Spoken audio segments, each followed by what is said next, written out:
It is 10 years since the beloved Universal Studios Florida attraction, Jaws the Ride, closed for good, and we are going to celebrate it. This is episode 488 of the unofficial Universal Orlando podcast.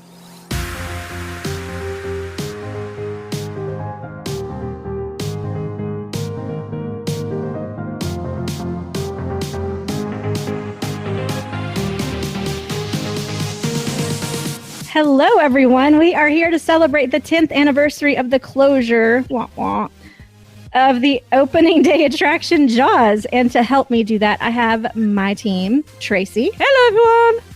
And Lee. Hello, everyone. Welcome aboard, everyone. This is Amity 6. This is Base. You're clear for departure, Amity 6. Have a good trip. 10-4. Well, good afternoon, everybody, and welcome aboard Captain Chris's Amity Boat Tours, the best and only scenic cruise on the island. My name is Lee, and I will be your skipper today as we visit the actual spots where back in 1974, that bad old shark Jaws devoured those poor innocent islanders. Now, our first item of interest on your port side is the home of our very own former Chief of Police, Martin Brody. Well, Brody really did blow up that shark and became a legend in his own time. Roy Scheider played him in the movie they made of Our Little Shark episode. Now, how many of you have seen the film Jaws? Lucky you. You got to watch the film. We had to live it. Mayday! Mayday! Something's out there. I don't know. Good Lord! Huge! It's going under the... Amity 6 to base. Did you copy that transmission? It sounded like Thomas on Amity 3. Over. 10-4. We copy. You can't be too far as he was headed back in. We're picking up his distress signal now. Keep an eye out for him. I'll call Chief McNeil. Base clear. I can't believe this. What happened?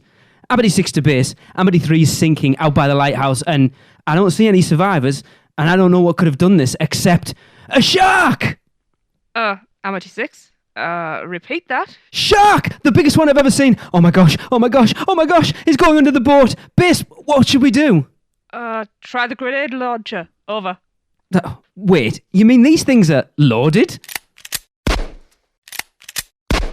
Shoot! Missed again. Come on, let's get out of here. This is Amity 6. Tell Chief McNeil we're going to pick up Thomas and get out of here. Please welcome aboard the boat, Jaws superfan, Mr. Thomas J. The J stands for Jaws, Wagner. Hello, Thomas. What's up, guys? Welcome aboard. Quick, get on.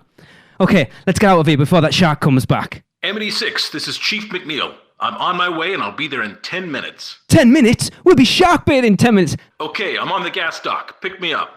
We'll be right there. Quick, get in. Please welcome on board the man that literally wrote the book on the attraction, Mr. Dustin McNeil. Hey, Dustin. Hello, everyone. Welcome back onto the show.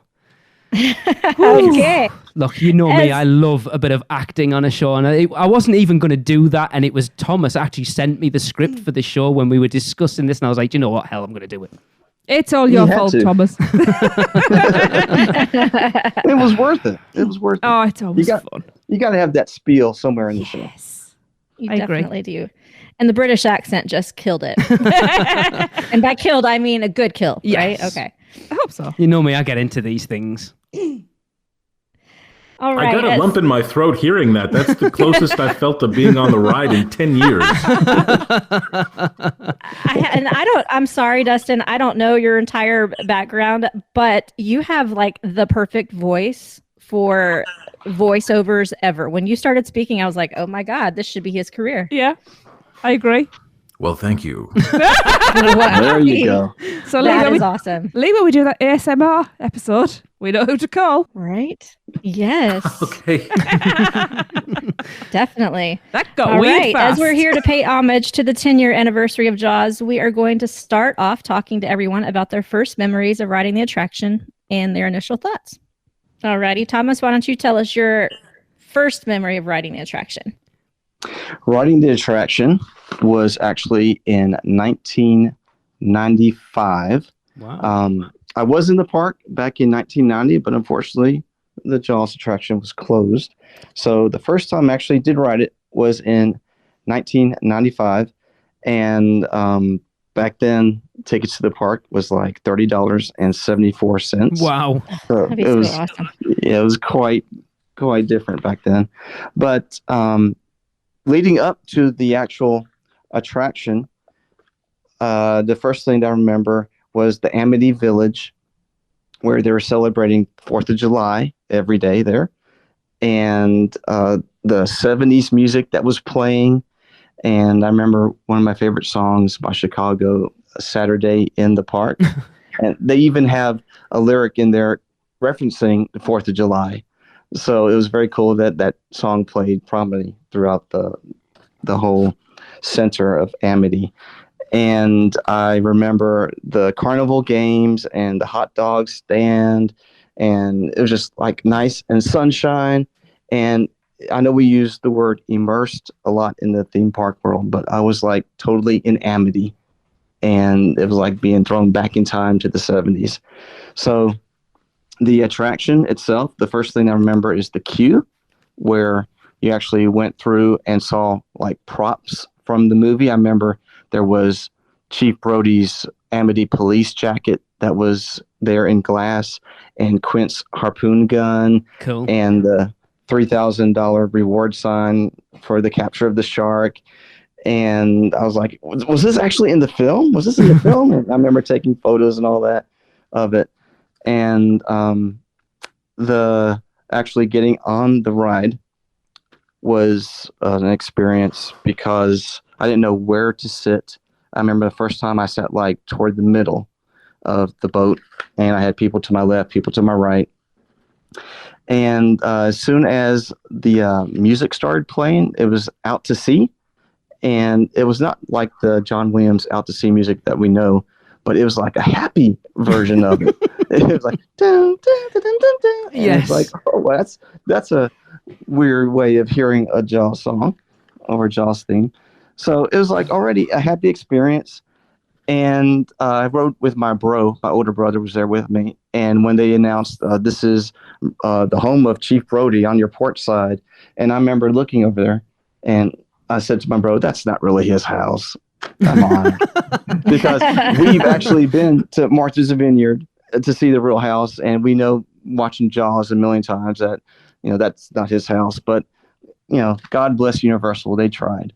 And so I remember that.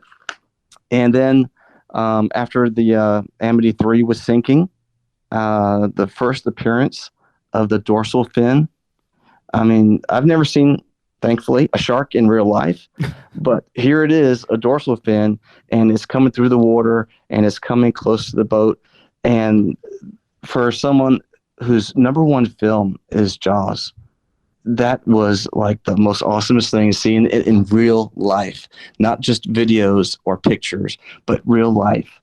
And I remember went underneath the boat, and I never looked at the right side of when the shark popped up again with the dorsal fin, because I was so distracted, because to my left side was the freaking orca. And so I'm like, that's the orca. Look at the orca. Look at orca. So the first few times, and I even looked at videos that we took back in 95. And whenever it was that time for the orca on the left, I always like moved the camera and focused on the orca. So for like the longest time, I didn't even look or see the shark fin on the right-hand side of the boat, because there's the freaking orca right in front of me with the yellow barrels and everything. That's it. Thomas's videos on YouTube, the ride through Jaws from 1995. So if you watch it, it's just all the stuff from the film. You can't actually see the ride itself. And then you're going inside the boathouse. And like I said, the first time I rode it, I was in the middle. So my view was distracted from other people's heads and all that. So I really didn't see the shark for the first time until after the boathouse, where they're saying like, where is he? Where is he? And then he pops up. And that was my first time seeing like the great white shark in person. This is before YouTube videos and before iPhones where you see pictures all over the place. Yeah. I had no idea what to expect the first time I rode it. That's one of the coolest things is, well, nowadays, if you want to see a ride, there's always YouTube videos before. Yeah. And it takes away from the ride experience your first time. It does, you're right. Like, I know from doing this podcast, like, we have to be up on stuff. So, like, I've watched God knows how many POVs of Velocicoaster at this point, just because if we're going to talk about it and I'm going to interview the people that have done it, we have to know as much as we can about it. So, yeah, it does take away from it a little bit. It does, Right. but I can tell you right now, you're still going to be Oh, I blown know. away Oh, when you yeah. read that Oh, ride I'm for the sure. first time. You can watch as many point of views on that, and it's still going to be I'm like, sure. what Yeah. the hell just happened? Good. Thomas, I don't know. I don't think I heard you say, but how old were you when you were there for the first time? 1995, born in 72, 82. I didn't know I had to do math. 92. 20. Da, da, da. 23. So you weren't a child. 23. Okay, gotcha. 23, yes. Fresh out of high school. Almost. So, yeah, saw the shark come out of the water for the first time. And if it's sunny outside, and if you catch it just right, when the water splashes and the sun is shining, there's always a rainbow that forms. And I remember in my videos, there's always that rainbow, little sparkle, right when Jaws comes out. And forgive me for calling the shark Jaws. I know his name isn't Jaws, but that's what I call him. Yeah. Okay. But when Jaws comes out and all that. And then I remember the heat from the explosion from the gas dock. That heat that I felt for the first time, I felt like I was on fire. Yeah.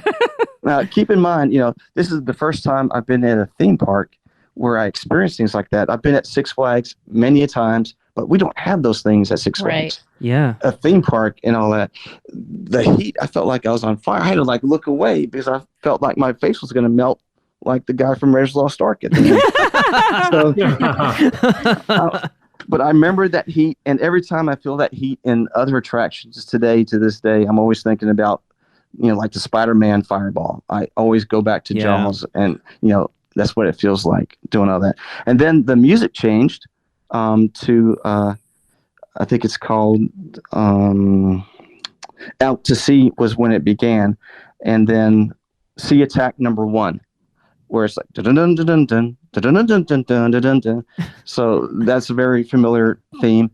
And now it's like I'm actually like in the movie, because in the movie, when you hear that song for the first time, that theme, that's right when Quint says 3 tons of them, and then they start getting prepared and all that, and that means stuff is about to go down. All right. So hearing that music really puts you back in the movie. And when the Jaws bit the cable and I saw him for the other time, I said, okay, the next time I ride the ride, I've got to get closer to that side, left-hand side. And we, after a few times, the best seat on that attraction, the second and third and fourth time that we rode it, was the row 5 on the left-hand side. And if you sit right there, Jaws, when he bites the cable, is going to be right in front of you. That So will always that make will sure- play into my memories later, because I am a terrible father, by the way. And then he gets roasted, and then the happy Out to Sea music plays again when you're going around. And I remember when I got off, it was the biggest smiles on my face and my brother's face, and not just us, but looking around the kids and the other passengers on the boat. It was just all smiles. And it's like, wow, I have never experienced anything like that in my life. My #1 film, and it was like I was actually in the movie. I was a part of it. And like Universal said back in the day, ride the movies. I rode my favorite movie of all time. Yeah. And it's like, I can't wait to do it again and again and again and again. They just don't make attractions like that anymore, anywhere. No. No, you're right. And it's so sad. But we'll get onto that later. Yeah. Just to preface, not preface because we're after this, is post face a word? Like, Thomas is the biggest fan. He's posted, I think, on your Instagram at some point, Thomas, the amount of Jaws merchandise you own, like, covers an entire room's floor. It is crazy. Wow. Yeah, I've been collecting since like I was a child. And like I said, it's the #1 film of all time in my view. And we'll talk about it later, about how iconic it is to this day, all that. Yeah. But yeah, I'm a big fan of Jaws. It's if my Secret Santa at work gets me, they're like, okay, something Jaws. Yeah. I'm like the most simplest person. Yeah. And Oh, Superman. at Christmas time, birthday time, it's like Jaws stuff, Jaws stuff, Yeah. Jaws stuff, Jaws stuff. I have to ask if your wife supports this obsession or if she like rolls her eyes as she walks past that room. No, I think I know Lynette enough. Yes, she completely Is it what she endorses all of facilitates? it. Yes, I think she does. Enabler. Yeah, she's- Okay. She supports it, just like I support her love for Chris Hemsworth. Yes. You know, and Thor and all that. Okay. You know. Fair enough. Having seen her Christmas present from Thomas this year, yes, he really does endorse that. That's awesome. All right. Well, Dustin, what was your first memory of riding the attraction? My first memory was late 1993. I was maybe 7 or 8 years old, and back in the day, Universal had these huge, lavish brochures with fold-out panels that highlighted every attraction in the park. I mean, glorious full-color artwork. It wasn't just like some shrimpy little map that you get now. It was like a magazine almost. Wow. And the Jaws spread, the ride had just reopened, and the Jaws spread was huge with that classic artwork of the, shark basically about to swallow the boat whole. The proportions were not even close to reality in that ad, but everyone has seen that ad, I think. Jaws was my favorite movie. I was like a kid. It was my favorite movie, and my parents were so disappointed to learn that when we got to the park that I wasn't going to ride the Jaws ride. What? They no. I loved that movie, but I wasn't dumb enough to get on that boat. This is like threat assessment of a 7-year-old looking at the size of the pictures and stuff. And it took a lot of like coercing. I was eventually bribed. They were like, well, what if we give you some money to spend at the gift shop when you get off the ride? Because used to, it wasn't a little merch cart. Used to, it was Quint's Nautical Treasures, which was a walk-in store across from the ride that had so much cool stuff. And so they gave me like, I think $20 or $30 to spend there. And that was enough to get me on the ride, which was terrifying. I loved it. And of course, it became a family thing. Every time we went back, our annual trip had to do the Jaws ride once by day and then once by night for Shark in the Dark. And that kills me. We never did Shark in the Dark, and it kills me because I would have adored that ride at night. I don't think we ever got a chance, did we? No. And, I love that Thomas just mentioned, or someone brought up merchandise. By the time the ride was over, there was a lot of like generic shark merchandise that was really half-assed. Universal was not trying with the merch. But back in the day when the ride opened, man, there was a lot of really cool ride-specific merchandise that you can find it on eBay now. But they didn't keep up the quality of the ride-specific merchandise like they did back then. I mean, there was a lot of cool stuff. Yeah, I mean, Tracy's you've still got your, haven't you, the Amity swim team leaving the competition dead in the water. I love that T-shirt. That's good, yeah. And the handbag. Yes, and your bag. Yes. Yeah, my experience was very similar to Dustin's. Because after hearing Thomas, I was like, oh my God, I'm going to sound like the biggest freaking chicken I know. But then Dustin led that up, so Michelle, I'm good now. You are a chicken. We all know that. Everyone listening to this show knows how much of a chicken you are anyway, so it doesn't matter. Okay, fair enough. So, mine's very similar. I don't know the exact year. It was early 90s, though. I was around Chris's age, which was probably 10 or 11. So I should have been old enough to be a little bit braver, but I wasn't. But in my defense, I was and still am very terrified of sharks, like in general. And as a child, it was even worse. So although I watched the movie Jaws and it didn't terrify me, but for some reason the ride, I was like, no, oh my God. Like you see that, the ad that was everywhere that Dustin was talking about with the boat, with the giant Jaws eating the boat. I was like, oh my God, that's really going to happen. No, I'm not getting on this ride. So I don't know exactly what my parents did to get me on the ride, whether it was just coercion, like, Dustin, or if it was just force. I don't remember. But I do remember being absolutely terrified. However, I did ride it multiple times, so I think I got braver. But that scene where Thomas was talking about where the shark comes up and bites the cable and it's like right next to the boat, I thought I was gonna die. Like literally, this is it. I'm done. I'm not growing up. Like this is how I die, and I hated it.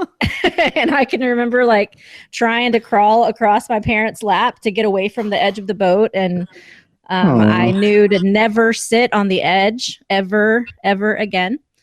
And that was pretty much my own. Yeah, leave it to Thomas. Yeah, leave it to me. Exactly. But I didn't get to ride it anymore after that. It was just that experience as a young child, because by the time I went back, it was gone. So, yeah. Aww. Wow. Yep. I did not know that. Yeah. We did, as family, we always went down to Florida in the summer for a trip, but we went to either beaches or did SeaWorld one year and then Disney one year. Like we didn't do Universal every single year. So by the time we got back, it was gone. It's a shame we haven't got anyone on here who rode the original attraction before it was revamped, because that original attraction would have been so cool to have actually experienced. Yeah. If I could speak to something Michelle mentioned for a minute, now that we have 2 official chickens on the I show. love it. When I was at Universal in '93, and my parents are trying to convince me to ride Jaws, and they're trying to figure out what's scarier about the Jaws ride. Like, I had just done Confrontation with King Kong. They're like, why weren't you scared of the giant ape? And I said, well, we turned to the corner. I could see the giant ape from 100 feet away. I saw him a block away. Literally, I could see him far away. I had time to go, okay, that's cool. Jaws, he was always under the water. So, even though he's in, the sharks are in these very, very specific spots in the lagoon. They're always, they don't just free float around. When you look at the water, your imagination, especially as a child, that shark could be anywhere. Yeah. He could jump up at any time. You couldn't. Exactly. You couldn't see the threat. And so that's what made Jaws scarier to those of us who aren't as brave as the rest of you. Right. Although Confrontation got me too, only because we were hanging and it shook. Like, I don't know if it's just my memory as a child, but it felt like we were like really rocking big time and we were going to fall. So that really scared me too. I knew there wasn't a such thing as a giant ape, so I wasn't necessarily scared of the ape. I was scared of falling. I love how Michelle makes that statement for everyone to go, you were scared of Confrontation? Really? I would never have guessed that. I know, right? I was scared of everything. Like, what was the name of it? It wasn't Back to the Future. Body Wars or something like that? Epcot. Was it Epcot? Yeah. Yeah. I remember them having to force me on even that ride. Because I was just sure it was going to be worse than my parents said it was. And so I was a big chicken. Speaking of Confrontation real quick, I know that he had like banana breath and that you smelled bananas and all that. But of all the times I rode Jaws, I've heard that there's like a smell when the roasted shark comes up. Like, oh, it smells disgusting. Oh, but I've never smelt anything. Have you guys smelt like the roasted shark smell?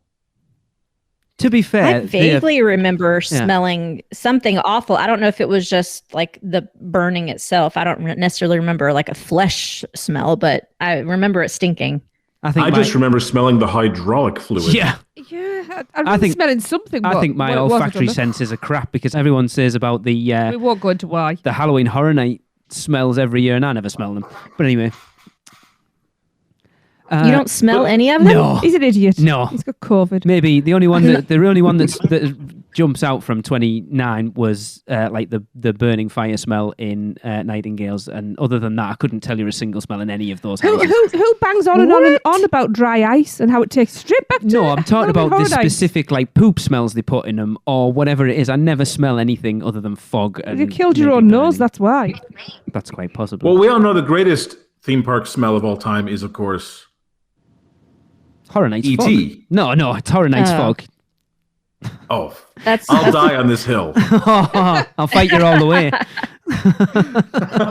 That's a close E.T. one. does have a very You might have to take distinct a smell. poll on that one, whether it's the that'd be ET interesting, or the fog. Yeah. E.T. Forest. Well, it may be the Cinnabon smell in Islands of Adventure. That might be the best. Well, I mean, I smell, might agree with you there, like.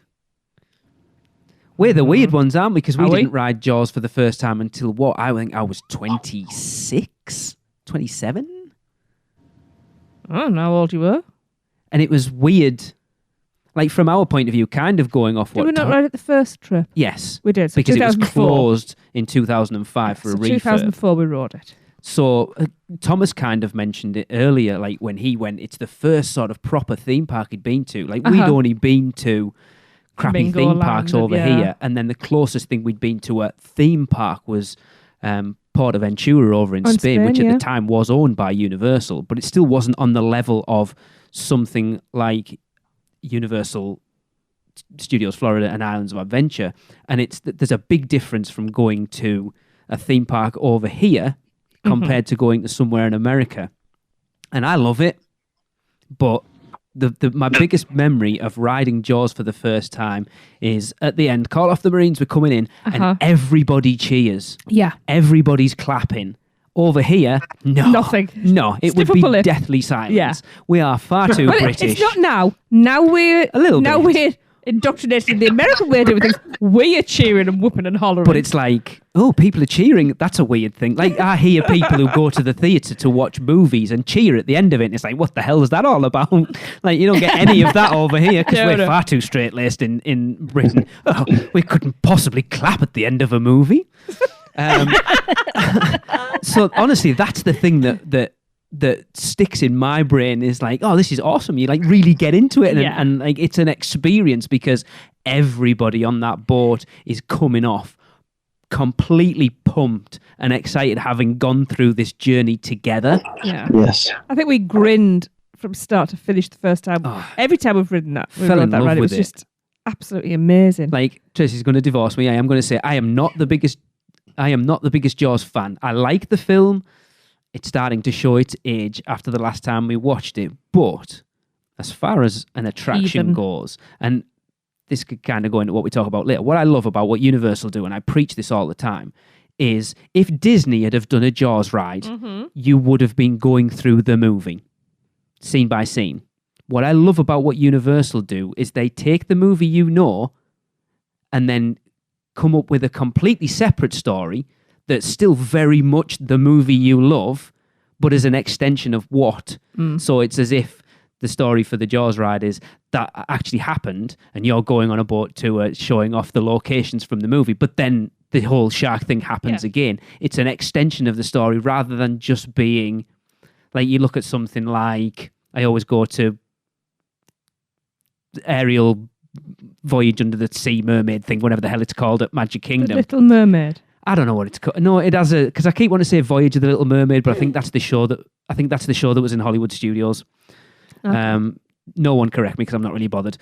And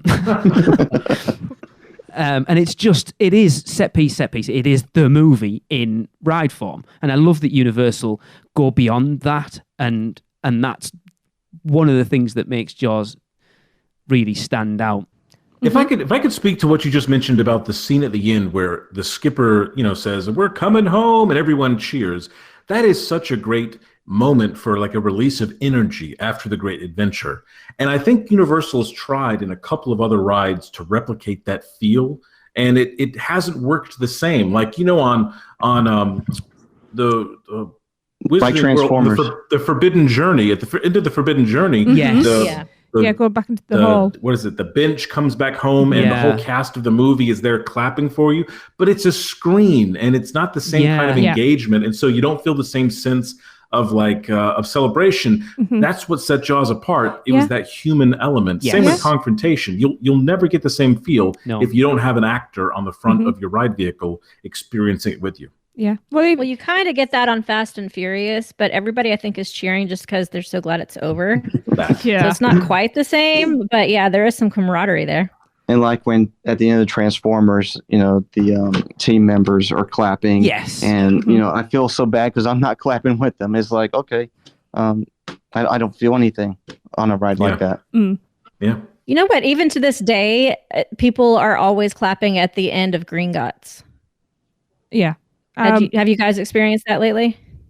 Don't know. I haven't been on it for 2 years.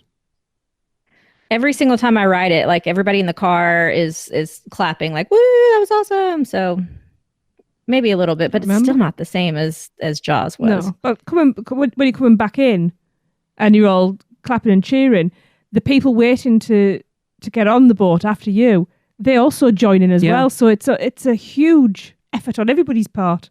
And because it interacts with the land Jaws, we always used to go and get Nathan's hot dogs and sit on the benches. Loved that. Where that skipper boat came back in at that point. So we'd end up cheering with the people on the boat when they come back in as well. Yeah. So it's the whole cycle really of is. that ride. I mean, for me as well, I mean, obviously my memories are virtually the same as yours anyway.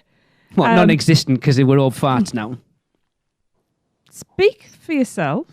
You don't remember back that far, do you? Do you remember your first ride on it? No. No, you don't, do you? I don't. Shut up. And yet we've got people here who are like, I rode it when I was 12, back in 1993, and Thomas literally remembers the ride beat for beat.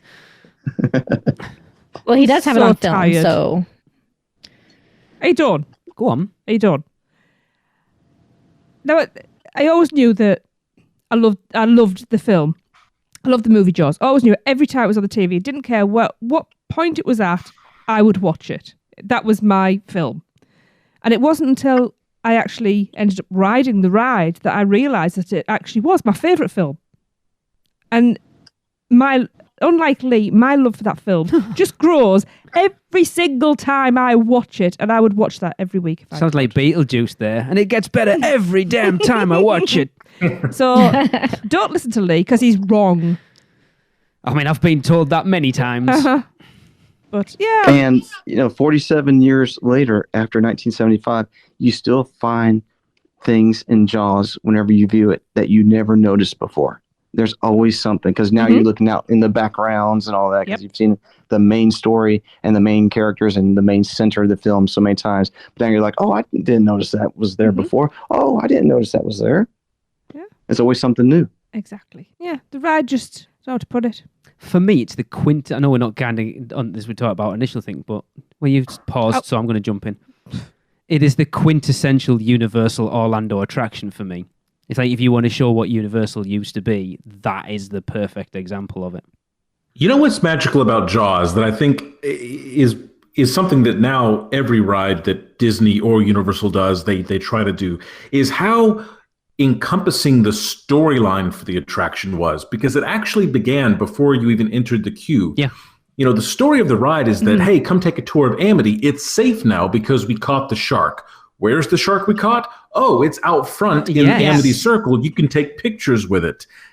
And so that storyline continues into the Q video, which I've always been madly in love with the Q video. How cheesy it is. All these town yokels telling you about how they disagree. You've got Mayor Vaughn telling you it's safe. We caught the shark. Come take a tour of Amity. All this. It's just, it's such a fun storyline that interacts with the movie, because within the storyline of the ride, Jaws the movie exists. It was based on their experience, which is kind of more clever and meta than I think most people give the ride credit for. Yeah. Yeah, I think you're right. Yeah. It's also strange when you look back to Universal Studios Florida in those days that like every other area in the park set up just an area that housed multiple attractions, whereas Jaws was housed in its own island themed entirely around itself. And it was a big area just to Amity. Yet everywhere else was kind of sound stages and stuff. Yet they built Jaws in its own Amity land, when themed lands like that weren't really a thing. And you look at it now, that's what they all are. So when you look back at it now, it was ahead of its time in that way. All right. Well, that was awesome. Taking a trip on memory lane there. So let's take a quick ad break and hear from the fabulous Mouse and Muggle Travel Company.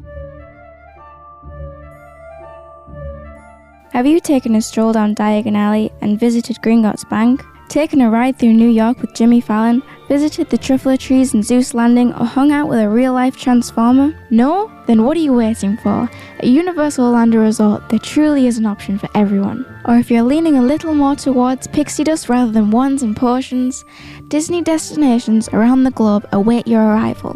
No matter the adventure, our sponsors have you covered. Be sure to let the experts at Mouse and Muggle Travel Company take care of all your travel needs.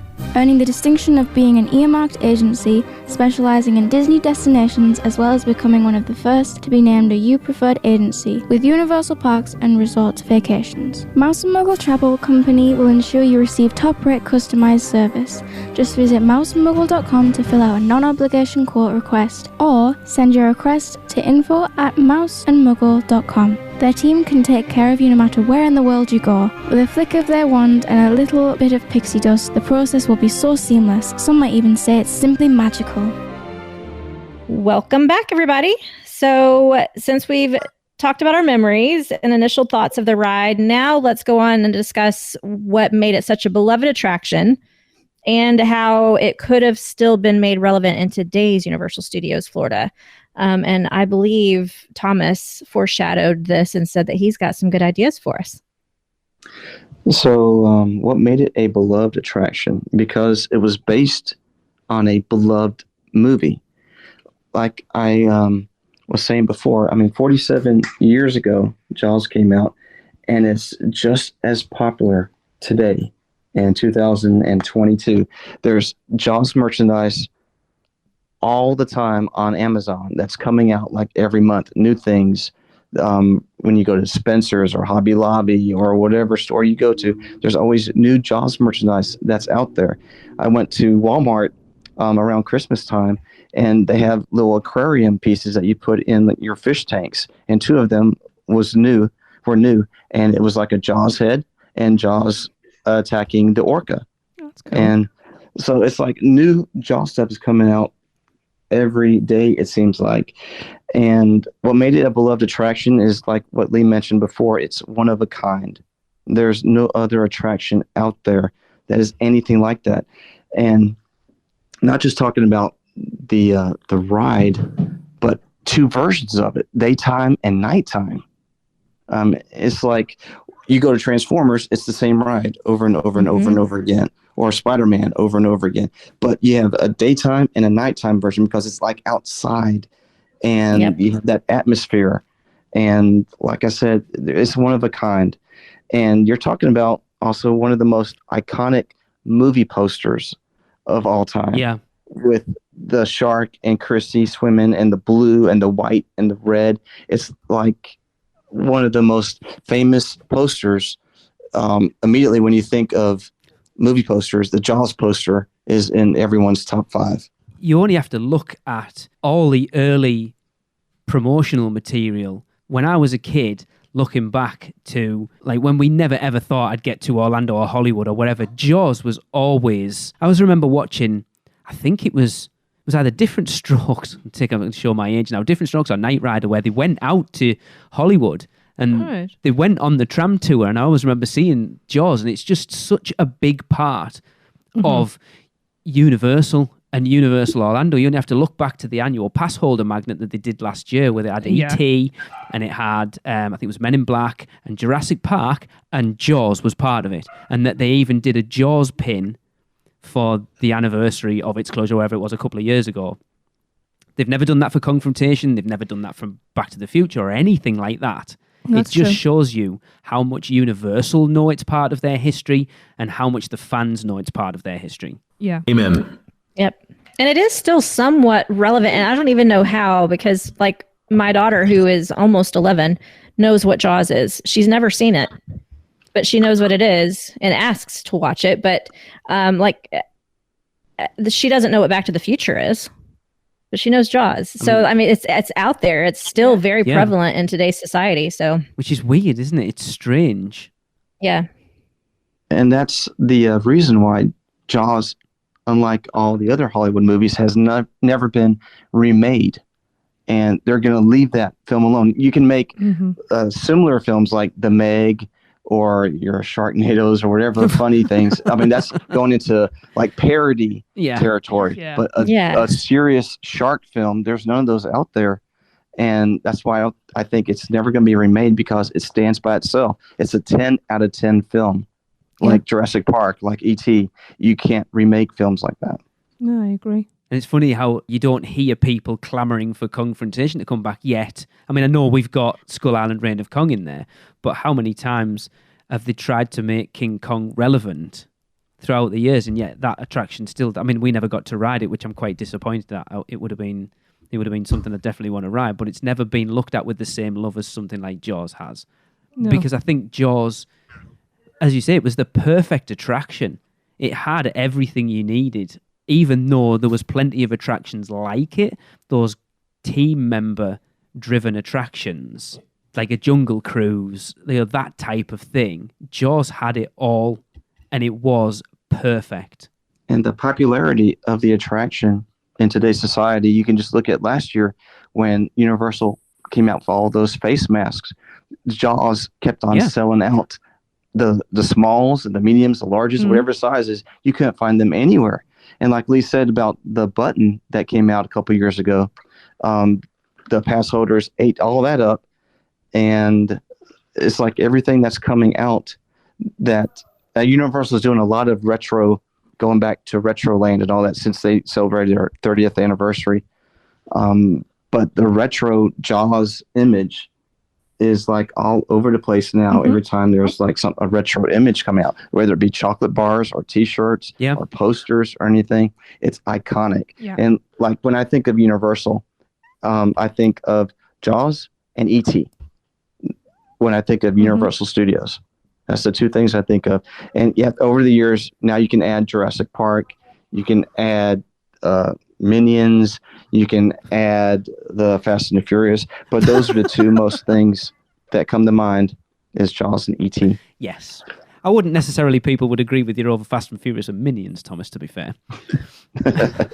Well, definitely not The Rock right now. Dwayne Johnson wants no part of Fast and the Furious. Yes, I saw that. I think it shows you how much of a beloved attraction it is that they moved Bruce. They didn't get rid of him. They moved him. And how much traffic that photo op still gets. And then when they take him down for a refurb, everyone's on Facebook and Twitter and Instagram going, where's Bruce gone? Is he coming back? And it's like a big freak out when he's not there. You know, on that subject, if you look back, when they closed the ride on, January 3rd, 2012, everyone came back to the park, and there was a massive fence that had been built overnight to block off the Amity section. The first couple of days, the fence actually covered the hanging shark so that you could see the top of it, but you couldn't go up and take pictures with it because the fence surrounded the hanging shark in front of the ride. Guest services received so many complaints, not that people couldn't ride the ride. I mean, they had those too, but that people couldn't even take pictures with the shark, that within, I think it was a week or two, they changed the fence so that it went behind the hanging shark so that people could still take pictures in front of the fence with the hanging shark.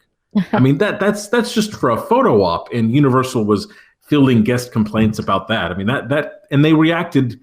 They responded quickly and fortunately, in the right way by moving the fence and then eventually keeping the hanging shark. And I will say I'm always grateful that they kept it around because it's an important piece of that attraction. If we're not going to have the ride, let us at least keep Bruce.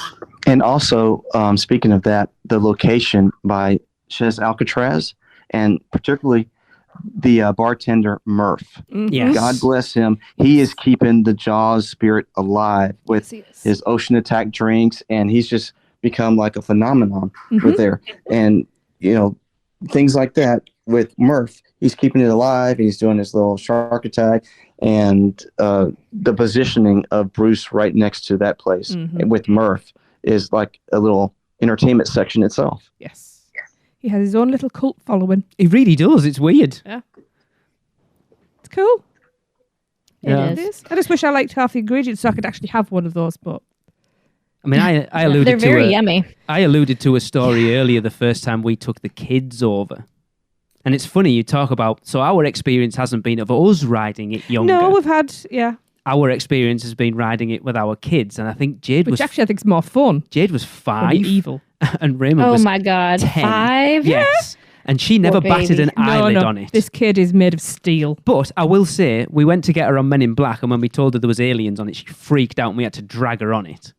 And then she loved it. Yeah, Jaws didn't care less. So, going back to what was said earlier, I put Raymond, I think we, not necessarily row 5, but it was definitely around the middle of the boat. Yeah. So Raymond, our oldest at the time, it was 10. You need to go and sit on the outside, sunshine, on the left-hand side, just there, that's all right. The first time that shark came up on that left-hand side, he has never pushed into me as hard as he did. That afternoon, I was howling. It was so funny. That poor kid. You're terrible. Lee. He You're watched terrible. the film when he was about 9 and he cried for about 45 minutes Hang on. afterwards. Every child cries when they see it for the first time. We watched It's it. a rite of passage. You were like, oh, he's My not... brother fell off the back of the couch. I have never let him live that down. I kind of like, Tracy was like, I don't think he's old enough to watch it. Like, oh, he'll be fine. We'll put it Yep. on. So Who we was finished right? watching it. He went upstairs to get ready for bed. I went out and took the dog for a walk. I come back. Tracy sat on his bedroom floor, hugged in, bawling his eyes out. Bless him. I told you. No, I'm sure he appreciates you telling the world that story. Oh, he won't care now. He doesn't Probably listen. doesn't listen to your word. podcast. He doesn't. No. But it's just we've kind of said it. I've lamented so many times on this podcast, Tracy. You know how much I adore attractions with a live team member on it. It just changes an attraction. It does. The screen-based attractions now, like everyone, you'll complain about Fast and Furious, right? But at least we've got those pre-show rooms, and those pre-show rooms make that attraction different every time. Yeah, I will give you that. Yeah. But you ride a Harry Potter and the Forbidden Journey, or a Harry Potter and the Escape from Gringotts, or the Transformers, or Spider-Man, and they are the exact same ride every time you ride them. Yet you ride Jaws, and depending on the skipper you get, can make or break that attraction. But even if you get a skipper who's not fully into it, that means the next time you ride it and you get one who is, makes that ride so much better.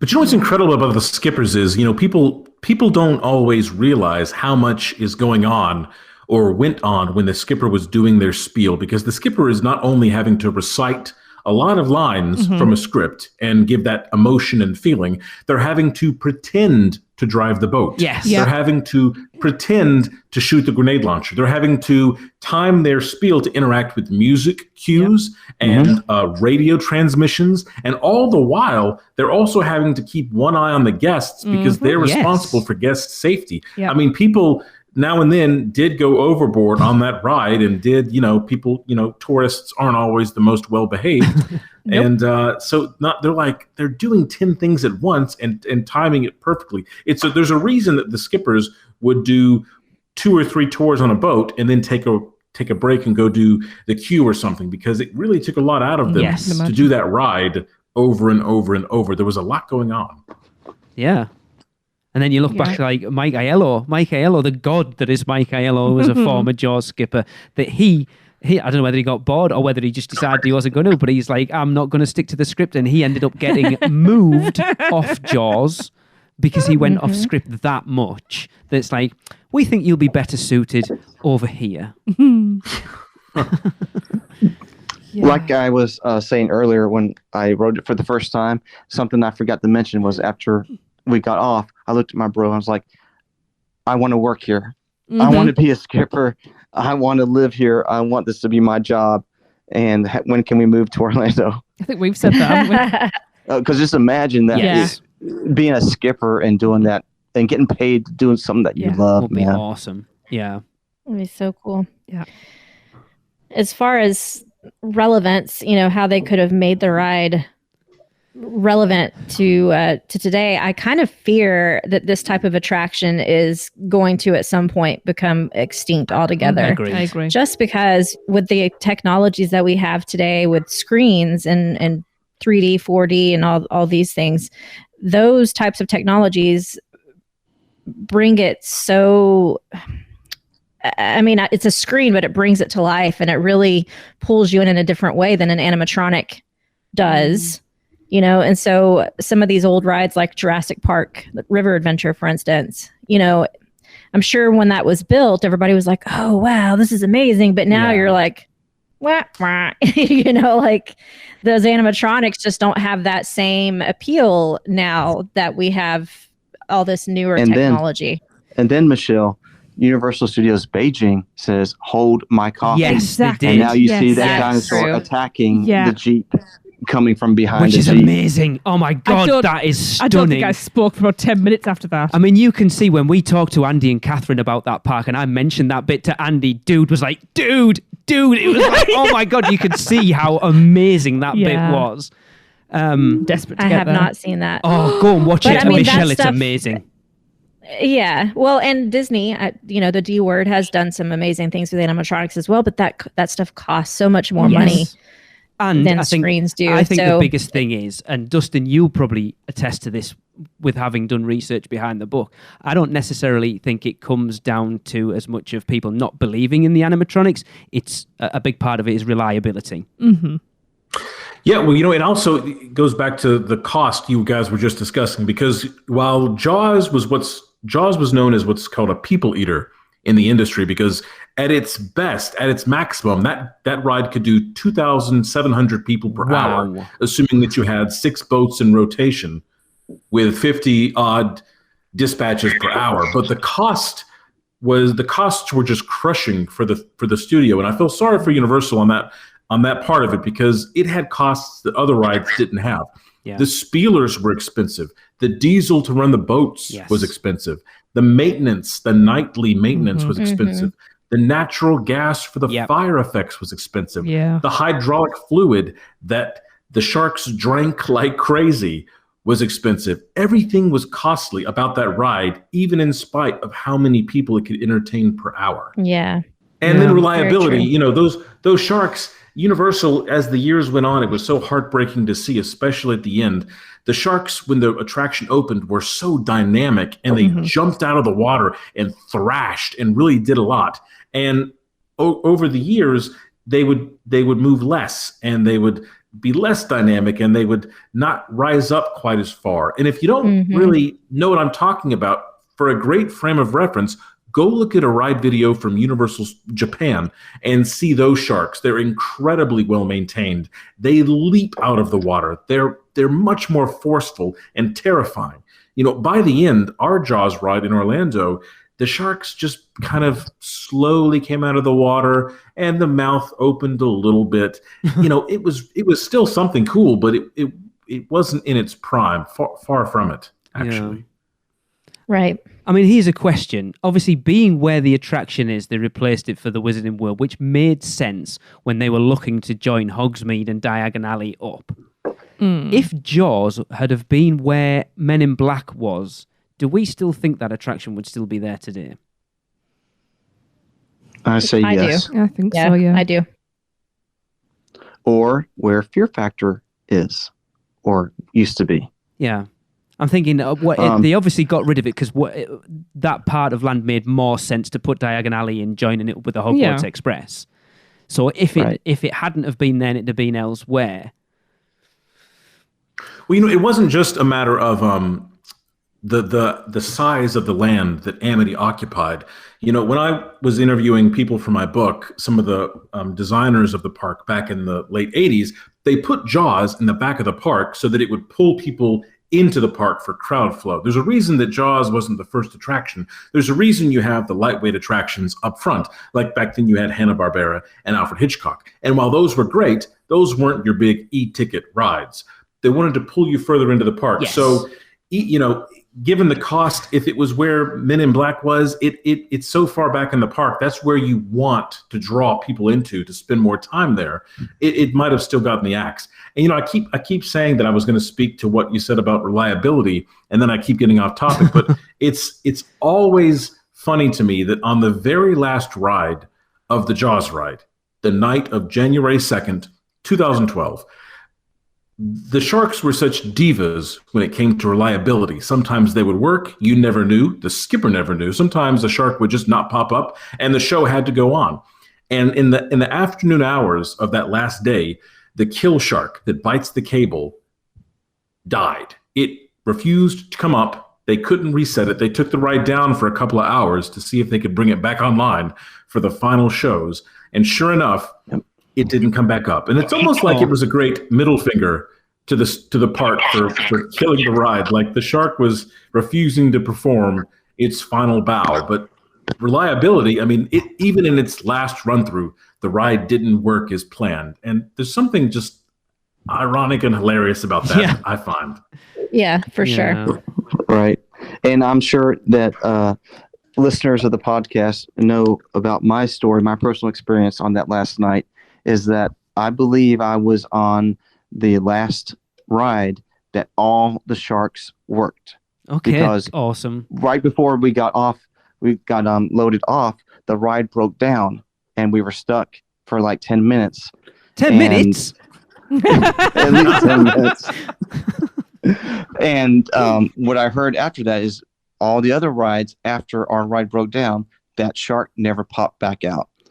So if I was fortunate to see beyond the ride where that kill shark came up one last time, I was very fortunate for that. Yeah. So Very cool. fortunate.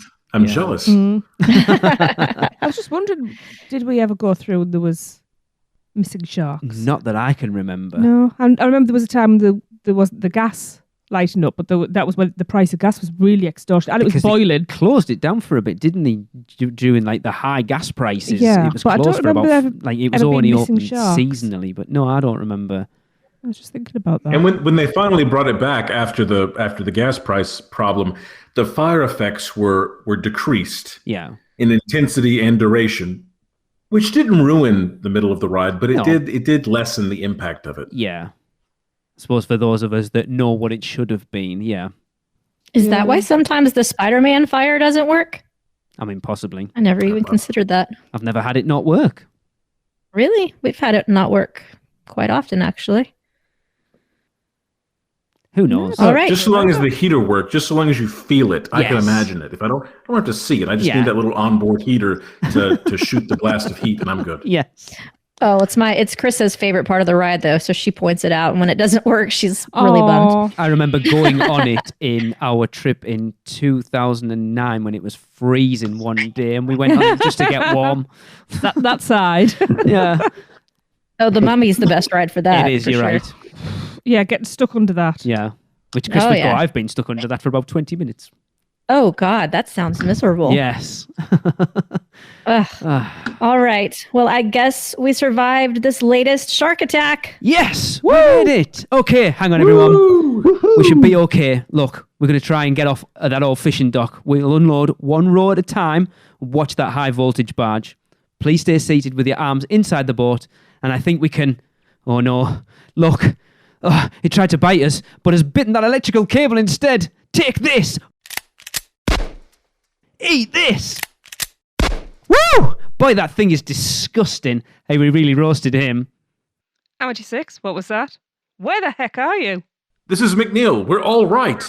Base, this is Amity 6. We have Thomas and the Chief. Call off the Marines. We are coming home.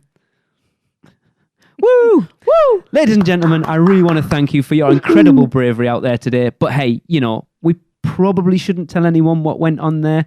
I mean, if word of this little fish episode were to leak out, that would be it for Captain Chris and all of the other businesses around here. So just keep it to yourselves, okay? After all, we did get him, didn't we?